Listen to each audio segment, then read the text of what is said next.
Entrevista coletiva com o senhor vice-presidente da República, também presidente do Conselho Nacional da Amazônia Legal, Antônio Hamilton Martins Mourão, que está acompanhado do governador Marcos Rocha, aqui do estado de Rondônia.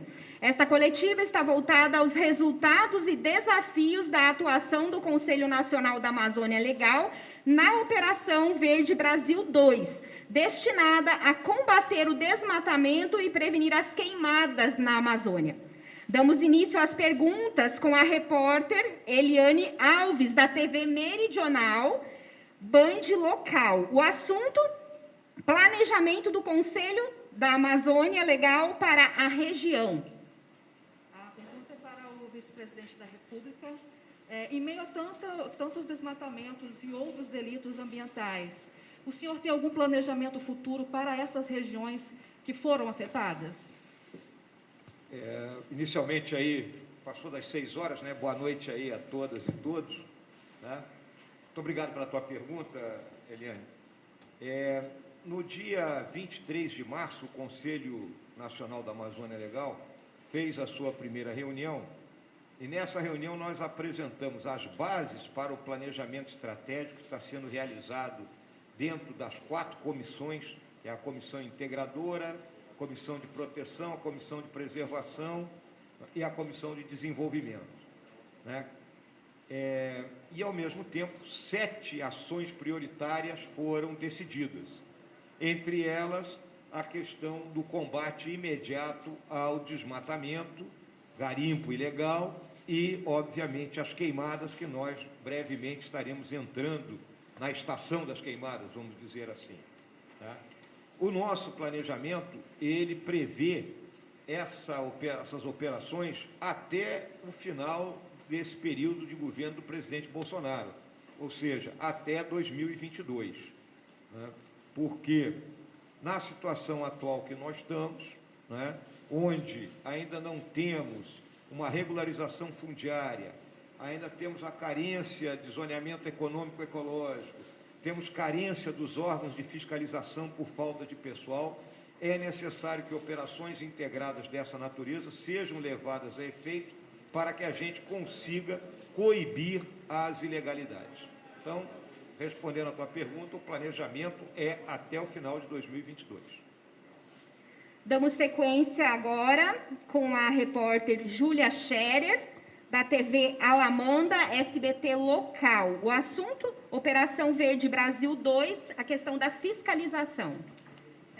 Pergunta para o vice-presidente Hamilton Mourão. Vice-presidente, em uma entrevista que o senhor concedeu recentemente a uma revista brasileira, o vice-presidente admitiu o crescimento do desmatamento e da queimada no Brasil, alegando que o negacionismo não levaria a nada.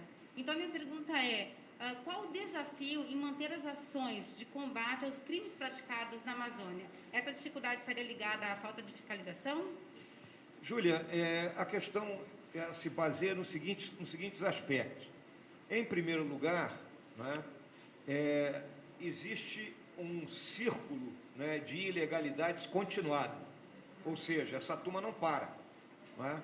E aí eu não estou me referindo àquele pequeno agricultor que pega uma motosserra e derruba 2, 3 árvores, ou abre um roçado para fazer, né, plantar mandioca. Não, eu estou me referindo àquelas pessoas que realmente, né, adquirem materiais que são custosos para derrubar grandes extensões da floresta e, consequentemente, explorarem, né, a venda de madeira.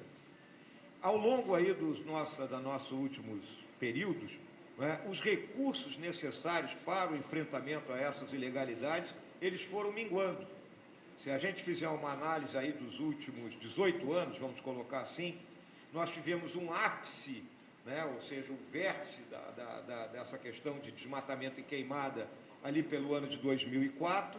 A partir dali, com investimentos e recursos que o governo brasileiro dispunha na época de um espaço fiscal maior, nós fomos reduzindo isso até 2012. 2012, a crise econômica bate no Brasil. E, a partir daí, os recursos do governo diminuem. Como consequência, diminui a fiscalização, né? Resultado: para a gente conseguir parar ou impedir esse tipo de atividade, nós precisamos juntar todos os nossos organismos, Daí a necessidade do emprego das Forças Armadas, com a questão logística e de segurança, para apoiar os órgãos fiscalizadores, além, obviamente, de todos os órgãos estaduais que já estão aqui. Então, essa é a grande razão. Então, o que é que nós estamos buscando para uma solução? Nós temos que, junto ao Ministério da Economia, né, encontrarmos uma forma de contratar gente para que IBAMA, ICMBio, né, a FUNAI tenham efetivo capaz de estar no terreno fazendo as fiscalizações. E óbvio que eles precisam ter helicóptero, embarcação, veículos, e isso também custa recursos. Nós estamos buscando financiamento, aí entra a ação do Fundo Amazônia, e nós estamos, né, em ações para que o fundo volte a ser operativo. Então é isso que está acontecendo. O repórter Paulo Mota, representando a SIC TV, Record Local. Assunto, a questão está relacionada à União Europeia, Holanda e Agricultura. Exatamente. Boa noite, vice-presidente Hamilton Mourão. Sobre a questão do parlamento holandês ter mandado uma moção de repúdio sobre uma negociação entre o bloco europeu, que seria a União Europeia, com o Mercosul. Então, dizendo que eles não querem que isso aconteça devido ao desmatamento que acontece na Amazônia e que a Amazônia também, não existe também agricultura sustentável. Como que o senhor vê estas questões? Seria uma maneira de protesto pelo que acontece contra o meio ambiente brasileiro ou seria uma condição mais de protecionismo desses países? Muito obrigado aí, Paulo. Acontecem as duas coisas. Em primeiro lugar, nós tivemos o acordo Mercosul-União Europeia, né, uma concertação aí de praticamente 20 anos para que esse acordo fosse assinado. Foi assinado no segundo semestre do ano passado, mas ele precisa ser ratificado pelos parlamentos dos diferentes países. Aí começam a acontecer as pressões. Então, quando, até na pergunta anterior, que a gente reconhece os erros que ocorreram aqui, ok, nós reconhecemos os nossos erros, mas nós estamos buscando de todas as formas, né, corrigir isso, né, e preservar, dentro da nossa legislação, que é a mais adiantada do mundo, o nosso ambiente natural aqui na Amazônia. Então, aí você tem dois tipos de argumentos que ocorrem.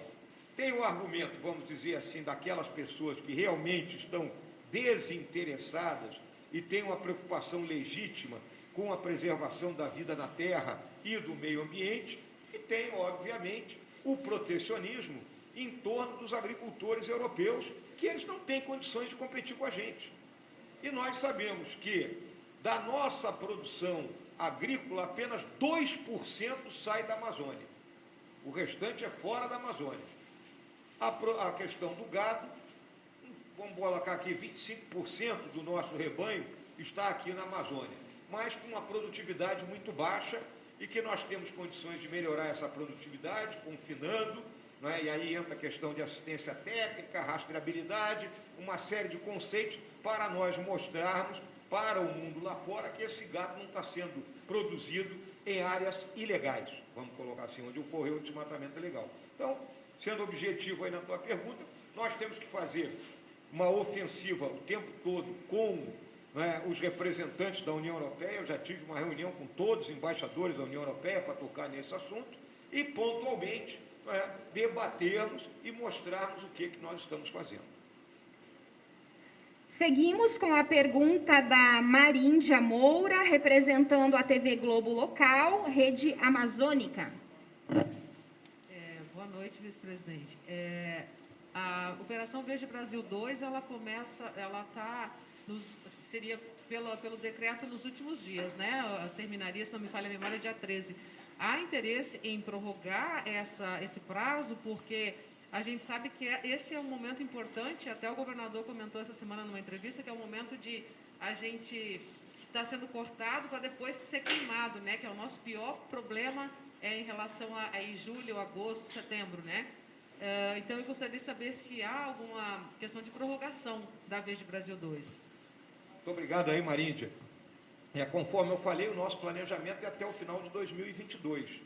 Então, na terça-feira agora tem a reunião do Conselho de Governo, onde eu vou apresentar ao presidente e aos ministros os resultados, né, dos trabalhos que estão sendo e solicitar ao presidente a prorrogação da operação, né? Porque qual é a nossa grande meta para esse ano?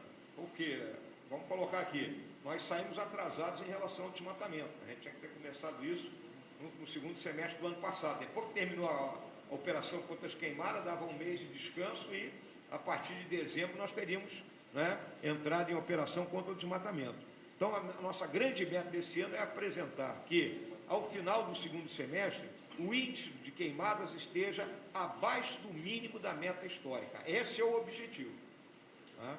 Então, para isso, nós vamos ter que continuar com esse tipo de operação, né, constante em cima das áreas que nós sabemos onde, mais um mês e pouco aí, né, a fumaça pode estar começando a agir em cima da gente. Tá bom?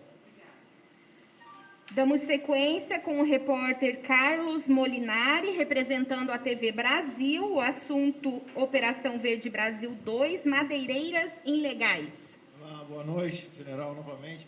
É uma questão, acho que a Operação Verde Brasil deve ter feito o rastreamento também, para onde vai essa madeira ilegal, que é cortada em área ilegal? Quem é que está consumindo isso? Quem compra essa madeira? Para onde vai esse ilícito? Muito obrigado aí por essa pergunta. Né? O que acontece? Nós temos as apreensões, né? A apreensão de madeira na Operação Verde Brasil 2, ela está muito acima do que foi na Verde Brasil do ano passado, que era uma operação destinada muito mais ao combate às queimadas do que, né, a questão de apreensão de madeira ilegal, fiscalização em serrarias, madeireiras, etc. e tal. Nós não temos dúvida que essa madeira ela é consumida no centro-sul do país. Muito pouco é consumido aqui na região da Amazônia. E outra é exportada, né? Então, há todo um tipo de ilegalidade aí, de esquentamento, né? Assim como tem lavagem de dinheiro, tem lavagem de madeira, né? Quem gosta aí de séries, né, assista aquela série da Netflix, aí não estou fazendo propaganda, Ozark, né, para ver como é que é a questão de lavagem de dinheiro. E a lavagem da madeira segue o mesmo caminho. Então, aí entra a questão policial, né? Então, Polícia Federal, que é a grande encarregada, as próprias polícias estaduais, dentro dos ilícitos que são cometidos e ficam aqui dentro do Estado, né, que estão realizando esse trabalho investigativo. Nós temos um trabalho muito grande ali na Superintendência do Amazonas, né, onde a gente sabe que tem um escoamento de madeira ilegal que vem de Roraima e ali já cai dentro da calha do rio Amazonas e vai sair para o Oceano Atlântico e vai embora para o exterior. Então, esse trabalho está sendo realizado. Operação Verde Brasil 2, medidas de conscientização, é o assunto que vai abordar o repórter João Alves, da Rádio CBN.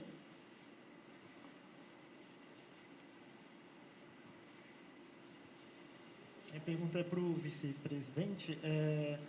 Dia 5 foi dia do meio ambiente, né, Dia Mundial do Meio Ambiente, e quando a gente fala do meio ambiente, a gente fala da sustentabilidade não só do ambiente, mas das pessoas que vivem nele, né? A gente sabe que o problema que a gente tem com relação ao meio ambiente, ele está enraizado. Eu queria saber se o governo tem planos para o futuro, inclusive, de conscientização para a sociedade no geral a respeito da preservação e da proteção da Amazônia. Muito obrigado aí, João. Essa questão da conscientização, né, ela é fundamental para que a gente consiga acabar com a ilegalidade. Porque se as pessoas que vivem aqui, elas não se conscientizarem que tem que preservar aquele pedaço de terra que elas têm, né, dentro da legislação vigente, nós vamos viver eternamente nesse jogo de gato e rato, né, para tentar pegar a ilegalidade, o cara fugindo. Agora, o como fazer? Isso está dentro das bases do nosso planejamento estratégico.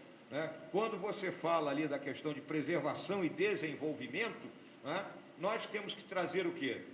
Então, quando a gente fala da regulação fundiária, é para que nós temos 500 mil famílias assentadas na Amazônia, em torno disso aí, que não tem o título da terra. Essa pessoa não pode pedir um empréstimo num banco para poder melhorar a sua capacidade de explorar aquela terra, e aí o que ela faz? Ela vai cortar madeira, né?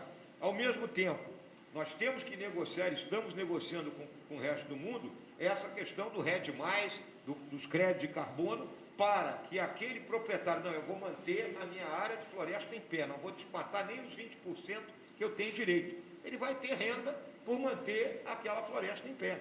E aí nós temos condições efetivamente de verificar, controlar. Então, isso aí nós temos que mudar a cultura, entra por questão de educação. Vamos lembrar que muita gente aqui, ele vive da mesma forma que o avô, que o pai. Então, cortava madeira, tacava fogo, plantava alguma coisa, jogava 3 cabeças de gado e assim sucessivamente. Então, nós temos que levar assistência, não é? Existe um projeto do Ministério da Agricultura que se chama o Projeto ABC, que é exatamente para fazer essa integração da floresta com a lavoura, com a pecuária. Nós temos o know-how disso aí, de modo que um pequeno proprietário da nossa área aqui, ele vai em 10 hectares, ou 5 hectares, ou menos do que isso, não é? Ele vai criar gado, vai ter um gado leiteiro, que ele pode, não é, abastecer a região, e vai ter a renda para aquele núcleo familiar dele. Então, é um trabalho grande, mas nós temos que fazer e temos que avançar, e aí com a cooperação dos órgãos estaduais e municipais. Diário da Amazônia, a repórter Natália Figueiredo, ela deseja saber sobre resultados da Operação Verde Brasil 2. Eu mudei a pergunta, né? Acho que foi respondido. O vice-presidente, o senhor falou agora sobre o desenvolvimento, né, desses pequenos agricultores e das pessoas que estão. Muito tem se falado do desenvolvimento, e a gente sabe que aqui na região amazônica, o bioma amazônico ele é diferente, não resiste a qualquer tipo de exploração. O governo tem algum modelo específico para o desenvolvimento regional? Muito obrigado aí, Natália. O desenvolvimento aqui, né, ele é totalmente distinto, como você bem colocou, do que ocorre em outras regiões do Brasil, né? Então, aqui, qual é a grande chave aqui? É a bioeconomia, né? Agora, quando a gente fala de bioeconomia, tem muita discussão sobre esse assunto, muito palavra bonita, muito tema, né? Como é que nós temos que fazer isso aí? Então, eu tenho conversado com organizações da sociedade civil, né, que já têm, né, ideias bem consistentes a respeito. Nós temos que eleger aqueles produtos da floresta, né, que têm apelo para o mercado, né? A gente cita, de cara, tem a questão do açaí, né, a questão da pupunha, né, a questão da piscicultura com os peixes amazônicos que podem ser criados, né? Então, nós temos que eleger esses, né, esses módulos. Aí entra, né, e o governador Marcos Rocha sabe disso muito bem, a questão do zoneamento econômico-ecológico, para a gente definir cada área, qual é a atividade principal daquela área, e uma infraestrutura, né, que possa haver o escoamento dessa produção. E infraestrutura aqui para nós, principalmente, é o quê? Portos, né? Portos adequados nas localidades, de modo que aquela pessoa que explora, né, por exemplo, um açaí dentro ali da sua propriedade, no meio da floresta, ele possa chegar na beira do rio, na cidade, onde tem um porto, e ele possa embarcar aquilo de forma correta. Então, nós estamos discutindo com alguns setores, né, e isso faz parte da Comissão do Desenvolvimento, que é capitaneada pelo Ministério da Economia, né, de modo que cada região aqui da Amazônia, ela tenha a sua vocação efetivamente, né, explorada, e não de forma desorganizada como nós temos hoje. Tá bem? Integração com o governo do estado é o assunto do repórter John Silva, da Rede TV. Boa noite a todos, boa noite, vice-presidente. A minha pergunta é sobre a integração do governo do estado, o governo de Rondônia, o governo do estado do Acre e também o governo federal. Como que está essa integração? Onde que entram os governos dos dois estados nessa Operação Verde Brasil 2? Muito obrigado aí, John. A integração aqui, né, na nossa região, com os governos do Acre e de Rondônia, tem sido a máxima integração possível. Todo o apoio vem sendo dado pelos governadores, né, empregando as suas forças policiais, seu corpo de bombeiros, as suas secretarias de meio ambiente, seus órgãos de fiscalização, né, auxiliando efetivamente, trabalhando lado a lado. Mas eu acho que é melhor, quem pode responder isso é o nosso governador, o Marcos Rocha, aqui, que ele pode te dar os detalhes do que tem sido feito especificamente aqui em Rondônia. Por favor, Marcos. Ok. Obrigado, senhor vice-presidente. O que acontece é o seguinte, o governo de Rondônia, não só Rondônia, eu vou responder, inclusive ele falou, né? Sim. Eu poderia falar por ele também. O governador Camelito teve que ir embora aí porque ele tem um avião para Isso, pegar. teve que sair. Mas é o seguinte, nós estamos muito unidos aqui. A gente pode observar que, inclusive, o Exército Brasileiro, né, tem trabalhado em várias ações. No Acre, o Exército entregou, inclusive, cestas básicas para a sociedade. Aqui em Rondônia, participou também do apoio que foi feito ontem, daquela grande operação de exames, de testes em relação ao coronavírus. Ou seja, todas as ações que são desenvolvidas, tanto no governo do Estado aqui como no governo do Acre, nós temos reportado ao governo federal. Isso tem dado facilidade para que o governo federal também consiga fazer o planejamento adequado.